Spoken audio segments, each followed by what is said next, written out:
Bueno, Python es el lenguaje interpretado, entonces no es compilado, ¿ya? La ventaja que tiene es que uno puede en forma interactiva usarlo, ¿ya? A través de IPython u otras interfaces. Eso hace que sea multiplataforma, ¿no? Que fácilmente se puede usar en distintos sistemas sin necesidad de estar compilando. Es fácil de aprender, ya la curva de aprendizaje comparado con otros lenguajes es mucho más rápida. O sea, eso quiere decir que en una semana uno ya puede estar haciendo algo comparado con otros lenguajes de fácil desarrollo, sobre todo esto pensando en aplicaciones que hagan algo concreto, ¿no es cierto? No solo un algoritmo pequeñito, flexible, poderoso y open source. Entonces, las características principales del lenguaje es que tiene tipos dinámicos, es una gran diferencia con otros lenguajes como C, donde uno no define el tipo de dato. ¿Ya? El tipo de dato se define cuando uno asigna la variable. ¿Ya? Entonces, eso crea varias ventajas. Por ejemplo, las funciones cuando reciben un parámetro pueden recibir un tipo diferente, pueden recibir, por ejemplo, un flotante, un entero, no como en C que hay que hacer sobrecarga de funciones, mucho más complicado. Lo que sí, como puede recibir cualquier cosa, si uno no sabe bien usarlo, o hay que programarlo de tal forma, asegurarse que está recibiendo el dato que corresponde, ¿ya? Si no puede generar más errores. Es multiparadigma porque tiene cierta estructura de funciones, pero también es totalmente orientado a objetos. ¿Ya? De hecho, todos los tipos de datos, las funciones, todos son objetos. Entonces, hay una charla de orientación a objetos súper importante porque lo usa bastante, aunque no con en general no con como diría yo, la estructura, digamos, de C++, por ejemplo, pero lo suficiente para poder usarlo rápidamente. Tiene tipo avanzado de datos, eso es muy importante porque eso es lo que permite trabajar rápidamente, ¿ya? Porque son datos avanzados, entonces que ya tienen muchas funciones incorporadas. Los programas son cortos y claros porque exige un orden en el programa. Hay la biblioteca estándar muy completa, entonces ya trae muchas funciones incorporadas y además trae muchos módulos que se han convertido en el estándar también del lenguaje. Entonces, Python no necesita compilación. Eso hace que uno pueda ejecutar script y también trae IPython, que es una interfaz como una consola donde uno puede interactivamente ir ejecutando línea a línea el código. Por ejemplo, si en la consola uno escribe print hola mundo, ya va inmediatamente a ejecutar esa función que es imprimir hola mundo. La base. ¿Funciona? Sí, no, pero no cambia. Ya, perfecto. Puntero láser. Sí.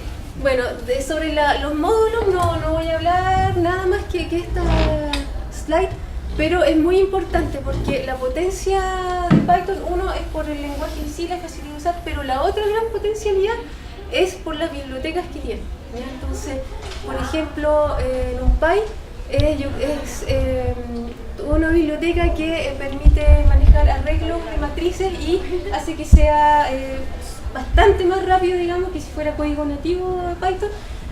Realizar los procesamientos, eso creo que está en C digamos, codificado. Entonces uno usa como la interfaz de Python, pero es sumamente rápido en la parte de los cálculos. Entonces eso es lo que hay que tratar de usar. Y de todas maneras, todas las otras bibliotecas que tiene Python, todas usan NumPy. Entonces es súper bueno porque está todo súper integrado, ¿ya? Entonces no es que hayan distintas bibliotecas y que cada uno use algo distinto, es todo estándar. Antiguamente se llamaba MAP, después se llamó NumPy, todas las bibliotecas matemáticas. Hay otras que son con funciones más avanzadas que es SciPy, claro. Y hay otras que se llaman NumPy, que es para cómputo en paralelo. Pero como bien decía Pamela, usan C para la parte de cálculo más duro. Entonces son muy eficientes. Sí, claro, entonces ahí ya esto, digamos, simplemente como dato anexo, si uno ya quiere después hacer aplicaciones más rápidas, uno tiene que tratar de usar siempre, por ejemplo, la biblioteca, si va a usar vectores, matrices, siempre usar NumPy y no usar un ciclo for, sino que buscar la función que hace eso, si es que existe.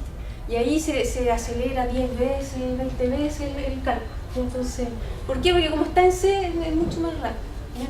Entonces, ahí cuando uno pasa de otro lenguaje como C o MATLAB, le cuesta integrar estas cosas. Ya los que aprenden nativamente empezaron a usar Python de siempre, lo hacen automáticamente. Entonces uno tiene que tratar de ir pasando, ¿no es cierto?, esa forma de programar y hace mucho más eficiente las cosas. Después, como decía Alexis, está SciPy, que trae un montón de rutinas científicas, casi para todos los cálculos estándar matemáticos. Matplotlib, bastante sencillo, y otros mejores, ¿eh? Pero para hacer gráficos 2D, PyQt es una de las interfaces gráficas, hay otras más simples, para hacer las ventanas, botones, todo eso. Hay otras más, aquí nombré algunas, no son tan conocidas, a lo mejor Mayavi 2 quizás, que sirve para hacer gráficos 3D. PIL o PILO creo que se llama ahora, que es la de procesamiento de imágenes. Sí. Sí. Y scikit-learn, que bueno, es una, si uno quiere hacer machine learning, también trae harto ahí integrado. Ya. Entonces, bueno, aquí, como les digo, va a ser una introducción nomás del lenguaje. Entonces uno puede ir escribiendo en la consola. Claro que si ya uno tiene algún, digamos, ciclo o ya sentencia como un if, ya no es tan conveniente escribir directamente, no sé, interactivamente, porque es más difícil de corregir después o cambiar. Mejor, no sé, así lo hago yo al menos en un texto, o si no, están los notebooks después que explicar a Alexis que solucionan ese problema, ¿ya? Entonces uno puede ir escribiendo línea a línea y uno, por ejemplo, aquí dice x igual 34 menos 23, entonces inmediatamente ahí se genera la variable x, ¿ya? Que va a ser un entero en ese caso, porque ahí son variables enteras. O si uno hace z igual 3,45, esa variable va a ser flotante, ¿ya? Se pueden hacer comparaciones, los dos signos iguales para ver si hay algo igual. Están los comparadores lógicos, y un ciclo if simplemente se escribe así, y la indentación es lo más importante. No hay corchetes ni paréntesis, nada. Lo único que define que este bloque pertenece al if es la indentación. Entonces esa tiene que ser exactamente la misma, y con espacio ojalá nunca usar tabulación, ¿ya? Entonces después hay una función print, que es una de las que más puedo usar para ver los resultados, que directamente demuestra el estado de las variables o de lo que uno quiere imprimir ahí. Entonces para asignación es igual, para comparación son dos iguales, las operaciones aritméticas son como siempre lo normal, los operadores lógicos son and, or, not, ya eso hay que recordarlo, print para imprimir, y que las variables se crean inmediatamente, o sea, la primera vez que se nombran, digamos. Después existen, en el caso de este tipo de variables existen si uno las borra, o si no, si se sale del contexto después, ahí se borraría. Sí. Bueno, no me voy a detener mucho en esto, simplemente que los nombres son más o menos estándar, como en todos los lenguajes, aceptan caracteres, números, no símbolos, y también se usa algo especial en Python, que es el underscore, para identificar variables privadas. Es como una forma de indicar que no hay que directamente usar esa variable, eso cuando están en clases, más que nada. Sí. Que es la tercera del día. Sí. Entonces, bueno, esto ya lo expliqué. Entonces, no usar tabulaciones, lo coloco ahí porque es algo importante, que si uno empieza a usar un editor de texto cualquiera, hay que eliminar las tabulaciones, hay que sale como soft tabs, ¿no es cierto? O sea, que en el fondo, aunque uno haga una tabulación, la convierta a espacio, ¿ya? O sea, porque si no, eso provoca muchos problemas al tratar de compilar el código, ¿ya? Un pequeño corrimiento ahí hace que no funcione, no se ejecute. Tiene que ser exacto la cantidad de espacio aquí y este también, etc. Los editores sí ayudan a eso. Sí. A que no se produzca eso. Sí. No, nada más de eso. Entonces todos los tipos son objetos, después vamos a ver qué significa. Pero entonces tenemos número string, que esto es algo importante, porque string, ¿no es cierto?, una cadena de caracteres, y es muy potente el procesamiento que se puede hacer sobre ellos. Clases, digamos, como tal, las funciones también son objetos. Y bueno, ¿cuál es la gracia que tengan, así muy resumido, que sean objetos? Es que tienen propiedades, y también funciones que se pueden aplicar sobre ellos. Los más simples son, por ejemplo, el entero. Si uno dice i igual 5, y con type uno puede saber el tipo y ahí le va a decir que es entero, ¿ya? O el flotante, si uno, aquí estamos convirtiendo, ya está en un casting, conversión de entero a flotante, y ahí también entonces ahora f es un flotante, ¿ya? Y si uno quiere, claro, uno puede convertir de un tipo a otro y le va a decir de cuál es. En Python existen dos versiones de Python, Python 2 y Python 3. Sí. El Python 2 se ha usado por mucho tiempo y todavía está vigente y se sigue manteniendo. Claro. Pero ahora se está empezando a migrar hacia Python 3. Sí. En Python 3 las variables se definen solas. Ya si tiene un punto, inmediatamente reconoce que es un flotante. No necesita ser declarado como flotante. En Python 2 sí necesita ser declarado. Entonces aquí hay una cosa importante que recordar, y es que existe el concepto de variable mutable e inmutable. Yo diría que si hay algo que a lo mejor se puede recordar de esta presentación es eso, porque si uno entiende eso se evita hartos problemas, ¿ya? Entonces, que una variable sea inmutable quiere decir que no se puede modificar el valor, ¿ya? Entonces cuando se crea la variable, se crea con un valor y no se puede modificar, ¿ya? Entonces, por ejemplo, el entero es inmutable, ¿ya? El flotante también, todo esto numérico, long, complejo, etcétera, son todos inmutables. Entonces, si uno, por ejemplo, hace i igual i más 2, en el fondo está creando otra variable i, no es la misma, ¿ya? Y eso es bien importante. También está, como decía, la conversión explícita de un tipo a otro, si uno quiere estar seguro que funcione bien el programa. Avancemos. Bueno, los operadores, no hay nada, este creo que en otro lenguaje no está, es dividido, ¿cierto? Sí. Es lo mismo que el elevado. Asignación, están todos los de asignación, comparación, bueno, a nivel de bits uno quiere también usar, lógicos. Estos también no están en otro lenguaje, o por lo menos no en C, que es para saber si un elemento pertenece o no a una secuencia, que vamos a ver después qué es lo que es, ¿ya? Y también is o is not sirve para saber si es la misma variable en el fondo. Entonces también existe el operador id, que sirve para saber una especie de dirección de la variable, donde uno podría ahí estar seguro si realmente si dos, por ejemplo, variables están referenciando a la misma o no. Ya esto es como más, no sé entrar en detalle, pero es importante porque aquí hay un ejemplo, ¿ya? Por ejemplo, uno define una variable f y tiene esa dirección de memoria. Después define una variable g, ya tiene una dirección de memoria. Pero si uno hace g igual f, ya, Python lo que hace ahí es asignarle la dirección de memoria de f, ya como un puntero. Eso es lo que hace, no asigna el valor de f a g, que es lo que uno podría pensar. Entonces es súper importante porque puede generar errores también en la programación. Sí, sí. Bueno, aquí hay un ejemplo nomás de módulo, porque Python tiene muchos módulos, y algunos que vienen directamente y otros que hay que ir agregando, ¿no es cierto?, como paquete. Y por ejemplo el módulo más, que también viene en NumPy, entonces si uno para importarlo simplemente hace import más el nombre del módulo, y si uno lo escribe en el IPython interactivo con un punto y un tab, va a aparecer todas las variables y funciones que existen, ¿ya? Lo único que no se puede distinguir aquí cuáles son funciones y cuáles variables, pero si uno lo ejecuta y va a saber. Pero sirve. La última versión del IPython, en la 6, viene con un sistema que se llama JEDI. Ya. Y ese sistema dice si es función, ¿sí? o es variable, o es una constante. Súper. Pero eso recién, hace como una semana. Ah, y como sí. estuve leyendo, eso tengo todo clarito. Gracias. Pero eso recién. También hay otros inmutables, que es el string y la tupla. Ya la tupla es un conjunto de elementos cualquiera. Entonces, estos también son inmutables, es decir, cada vez que uno los modifica, está creando otra variable, ¿ya? Otro string.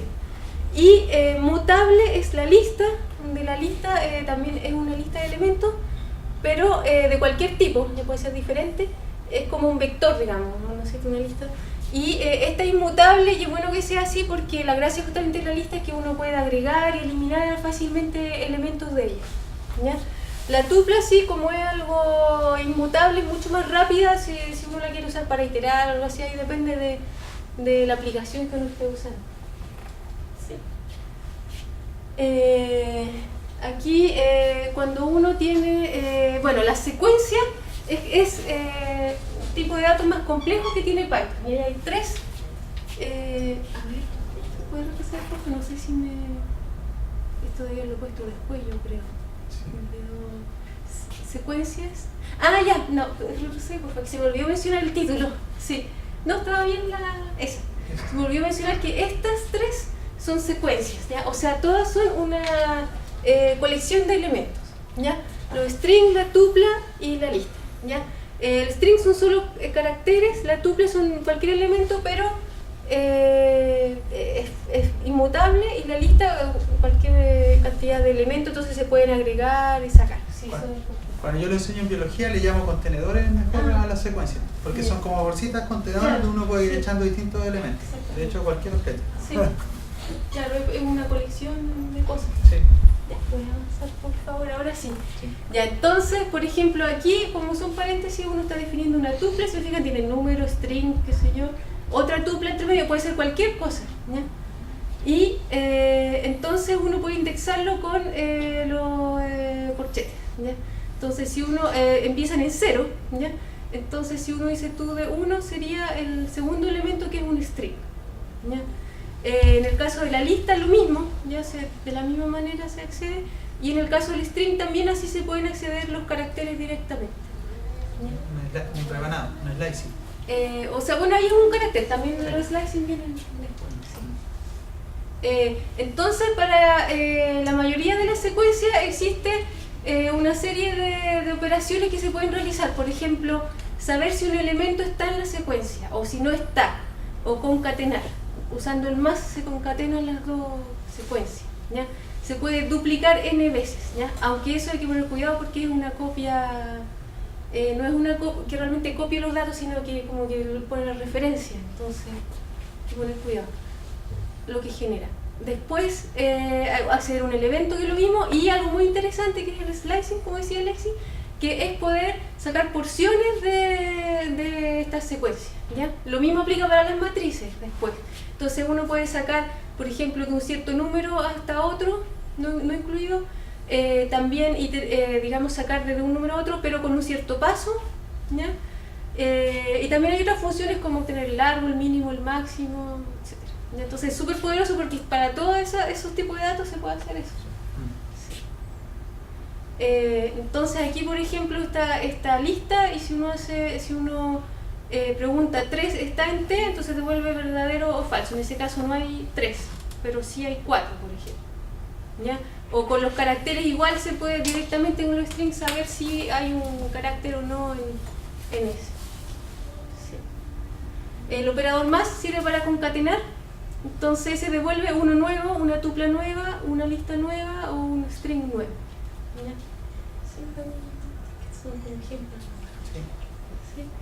Entonces, como decíamos, las tuplas son colecciones inmutables, entonces, digamos, para hacer una lista de cosas que uno va a querer después buscar, algo así, también muchas funciones devuelven tupla, eso sí, ¿no es cierto? Muchas funciones devuelven tupla porque así también no se modifican. Se acceden igual con los corchetes. Lo único medio extraño es que cuando hay un elemento hay que colocar una coma ahí, ¿no es cierto? Cuando uno define con un elemento. Eso es como lo único medio extraño que tiene. Se pueden concatenar y acceder a cierto elemento y hacer slicing.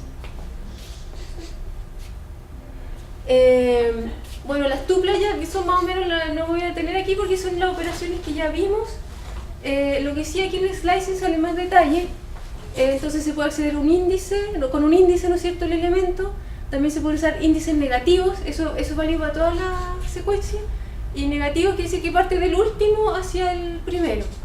O, ¿no es cierto?, sacar una porción o sacar todo. ¿Ya? Este es interesante porque si uno quiere hacer una copia, debería usar esto, ¿no es cierto?, o una función que haga la copia, ¿ya? Porque si no, no se saca, si uno hace una lista igual a otra, en realidad no la copia, no crea un objeto nuevo, sino que da la referencia, y eso puede generar muchos problemas. Sí. Después vienen las listas, que es lo más utilizado, diría yo, lejos. Uno la puede generar vacía, ya sea con corchete o con la función, y tiene métodos para después ver el índice de una variable o agregar elementos, sacar, ordenar, invertir, etc. ¿Ya? Entonces la lista ahí, por ejemplo, si uno define esa lista, ahí son puros enteros, pero puede ser cualquier tipo de elemento. Se puede acceder directamente a un elemento con el índice, o se puede agregar un elemento, ahí se agrega un elemento, ¿ya? De a uno. Se puede contar la cantidad de veces que aparece un elemento. Esto es para sacar uno y se elimina de la lista, ¿ya? Esto devuelve la lista inversa, no la modifica ella misma, devuelve una inversa o la ordena por algún criterio, si es que hay.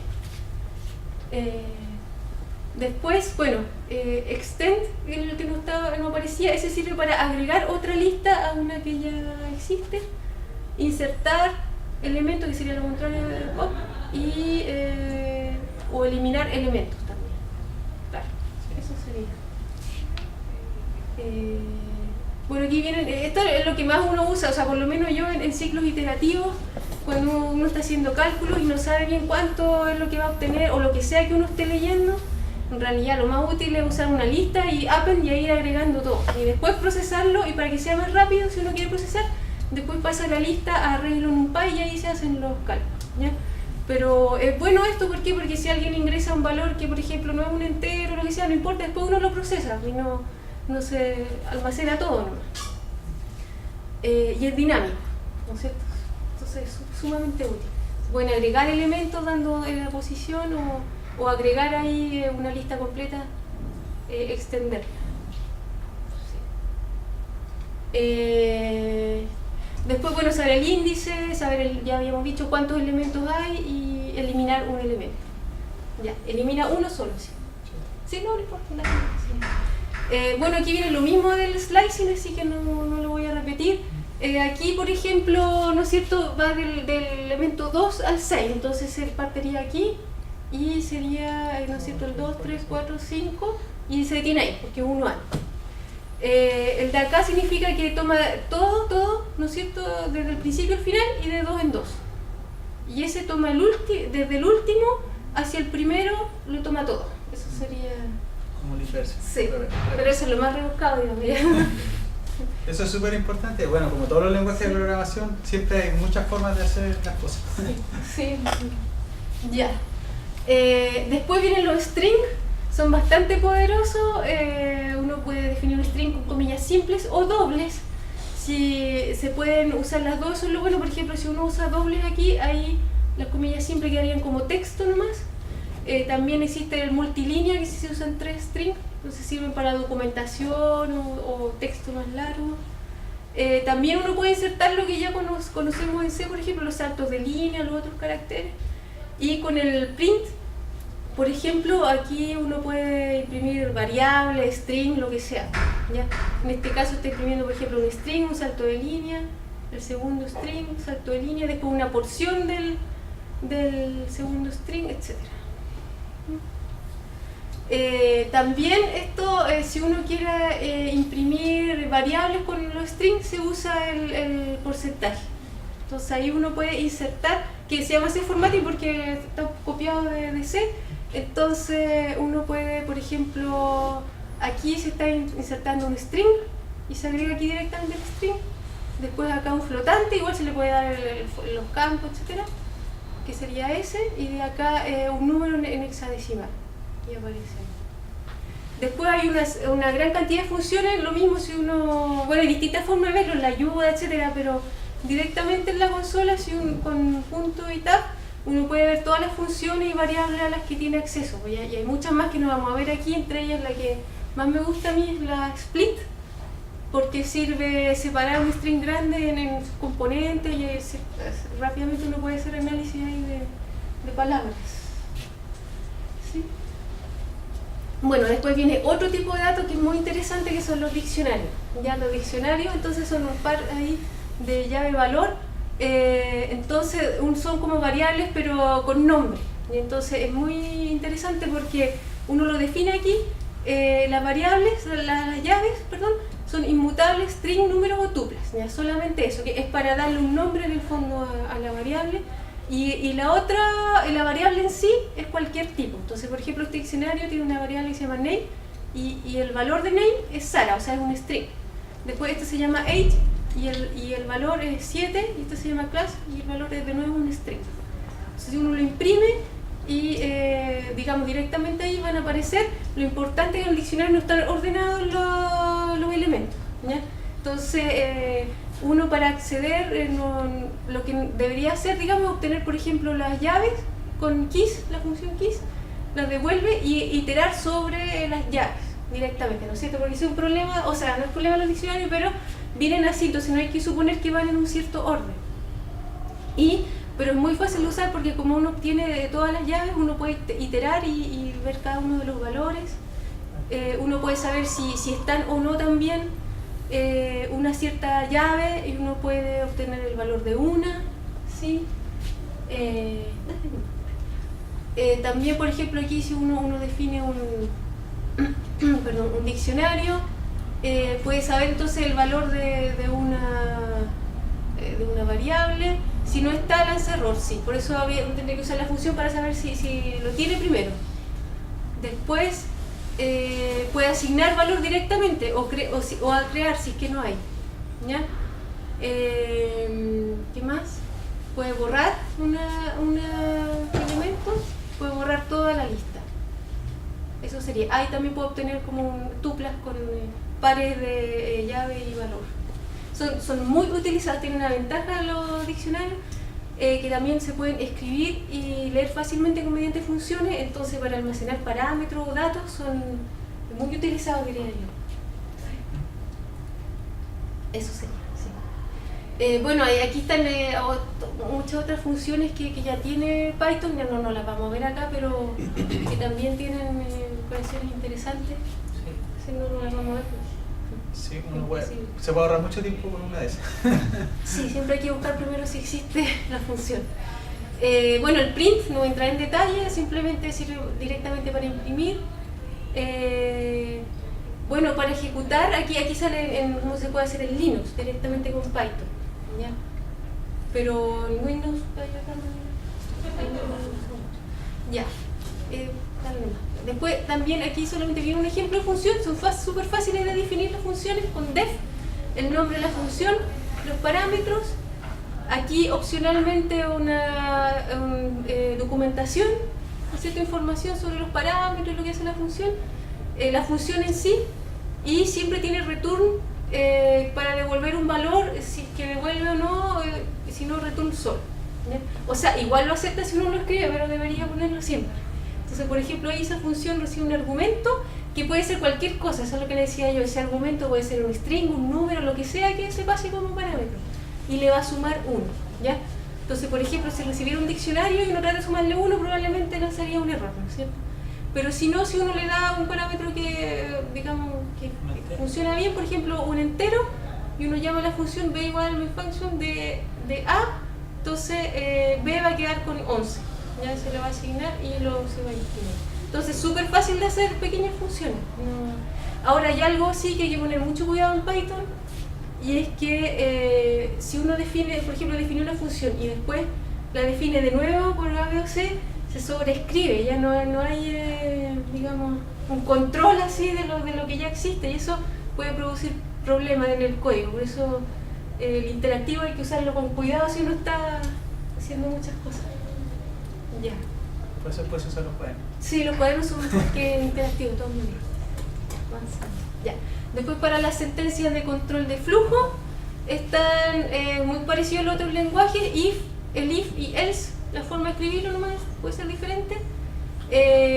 Después los ciclos iterativos tenemos el while, el for, solamente el while y el for, y después las otras palabras para poder salir del ciclo.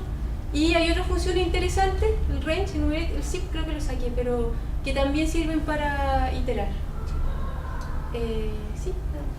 Entonces el if else digamos, por ejemplo, que uno, también tiene esa variable NaN que significa no es número, ¿no es cierto? Algo así vendría a ser. Ese ejemplo No, lo saqué de otro lado. Entonces, ahí hay un if, dice si x es mayor que 0, entonces realiza una cierta acción. Si no, si x es menor que 0, otra cosa. Si no, si es igual a 0, otra cosa. Y si no, el resto. Entonces, es súper fácil de escribir, no hay problema con eso. Y ahí la tabulación, Sí. la indentación ayuda mucho a entender el código. Claro. Es súper fácil de leer. Sí, eso es muy importante. Y en realidad no olvidarse los puntos, ¿no? 2 puntos. Sí, los 2 puntos después de cada indentación. Sí. Lo bueno es que como es un lenguaje interpretado en el momento, si se equivoca les va a decir bien dónde está el error, entonces hay que leer los errores y uno va a poder seguir adelante. Claro. El while también es muy simple, simplemente while una condición, por ejemplo x menor que 6, imprime x y aquí está incrementando x. Entonces súper simple, va a iterar de 0 hasta 5 ahí, va a imprimir. También tiene else el while en el caso que eso no sé si lo hace siempre, ahí se me olvidó. Porque en realidad no se usa mucho. O sea, por los que venimos de C no lo usamos mucho, me parece que eso siempre lo hace, me parece. Pero es un detalle, lo importante es que itere ahí con lo que esté dentro del ciclo, ¿no? Yo no lo usaba nunca con else, pero sí. está bueno. Sí, o sea, eso es porque lo copié de otro lado, pero no lo usaba yo tampoco. Ya, eso sería después el break, que es para salir del ciclo. Entonces, bueno, ahí es como un break sin ninguna, o sea, bueno, aquí hay una condición, ¿no es cierto? Si x es menor que un cierto valor, entonces se sale del ciclo. Entonces esto es como un loop infinito, ¿no es cierto? Que realiza una operación, pero cuando ya el número llega a un cierto valor muy pequeño, se sale. Entonces, para eso sirven los breaks, digamos, para salir de los ciclos iterativos. O cuando uno está haciendo pruebas y usa el for, usa el break para quebrar el tiro y después lo saca para que puede toda la lista. Claro. Y después el continue, que se sale pero de esa iteración nomás. No es tan usado, salvo que uno tenga un ciclo y realiza una validación, algo se da cuenta que no vale la pena seguir con los cálculos y vuelve al principio. Entonces ese es el continue. El for, bueno, el for ya se puede usar como nosotros lo conocemos, ¿no? O sea, definir una variable e irla incrementando, pero ojalá al máximo. En realidad uno se da cuenta que casi no necesita usarlo así. ¿Por qué? Porque como están en las secuencias, ¿ya? Las listas, los strings, no sé, los diccionarios, etcétera, entonces casi uno no necesita iterar con contadores, ¿ya? Básicamente itera sobre los elementos. Por ejemplo, ahí entonces nosotros tenemos una lista y para todos los elementos de la lista se usa el in para obtener cada uno de los elementos y realiza una cierta acción. Entonces yo diría que esto es lo más lejos, lo más utilizado, ¿no es cierto? Entonces uno puede iterar sobre cualquier cosa que haya, eso es lo bueno del asunto. Después hay dos funciones que se usan mucho también. Bueno, si uno quiere iterar es lo mismo, ¿ya? Si uno quiere iterar, en general usa esta función, el range o el xrange, no sé si lo puse aquí. Entonces el range genera un vector, ¿no es cierto? Una lista, supongo que sí, una lista o una tupla, no sé. Una lista le da el valor de inicio, término y el paso, ¿ya? Y con eso se puede iterar. Entonces, por ejemplo, uno le da un número, una variable, for i de x in range de 10, entonces va a ser, hay una lista de 0 a 9 y si imprime el valor, bueno, le va a imprimir todos los valores de la lista. Entonces ahí se tiene el iterador, no es necesario irlo incrementando. ¿Qué más? ¿No? Bueno, existe xrange también, si lo ven, pero ese no genera la lista en sí, sino que como que los va entregando nomás uno a uno. Sí. Y por último, el enumerate también sirve bastante, y es si uno quiere iterar sobre algo y además quiere tener el índice, ¿ya? Entonces, directamente existe una función para eso. Entonces, si uno, por ejemplo, aquí dice for, tiene que dar las dos variables, ya el índice y el elemento. Enumerate the names de la lista, entonces directamente le va a devolver en cada iteración, por un lado el índice y por otro lado el elemento en sí. Entonces, sí, uno debería tratar de usarlo. Cuando uno viene de otro lenguaje le cuesta un poco, pero después se da cuenta que es sumamente útil, porque ya en 2 líneas de código tiene mucho más información. Y me parece que esa es la última. Sí. Sí. Sí. Así que eso sería un resumen, hay otras cosas que no están ahí, pero del lenguaje. Sí. Bueno, como les dije al principio, estas son presentaciones introductorias como para mostrar tecnología, no es para que aprendan a programar. Entonces la idea es que tengan una visión general del lenguaje y si quieren aprender a programar se les haga un poco más fácil saber.